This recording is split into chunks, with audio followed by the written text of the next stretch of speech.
Hello बच्चों, तो चलिए इस प्रश्न को पढ़ते हैं। यदि अशून्य संख्याएं a, b, c हरात्मक श्रेणी में हैं, तब सरल रेखा x बट्टा a प्लस y बट्टा b प्लस 1 बट्टा c बराबर 0 सदैव एक निश्चित बिंदु से गुजरती है। तो यहाँ पर देखो, इन चारों विकल्पों में से हमें सही विकल्प बताना है। ठीक है, तो प्रश्न में आगे बढ़ने से पहले इस प्रश्न से संबंधित जो मुख्य उदाहरण है उसकी हम चर्चा कर लेते हैं।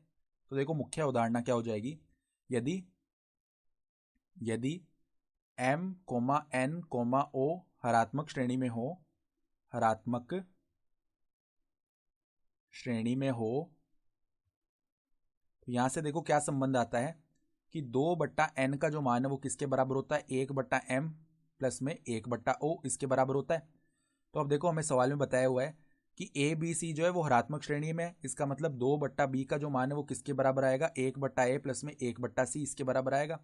तो अब देखो, 2/b को उस तरफ लेके जाएंगे तो 1/a माइनस 2/b प्लस में 1/c बराबर 0, ये संबंध आ गया। और देखो, सरल रेखा में क्या दी हुई है, इसको अगर हम L बोल लें सरल रेखा, तो यहाँ पे देखो x/a प्लस में y/b प्लस में क्या है 1/c बराबर 0। तो यहाँ पर तुलना करेंगे ना, तो x का मान आ जाएगा 1 और y का मान आ जाएगा -2, यानी कि वो निश्चित बिंदु जिससे होकर ये जा रही है वो क्या हो जाएगा, 1, -2, यानी कि विकल्प बी जो है हमारा सही विकल्प आ रहा है। तो आशा करता हूँ कि आपको ये प्रश्न समझ में आया होगा। धन्यवाद।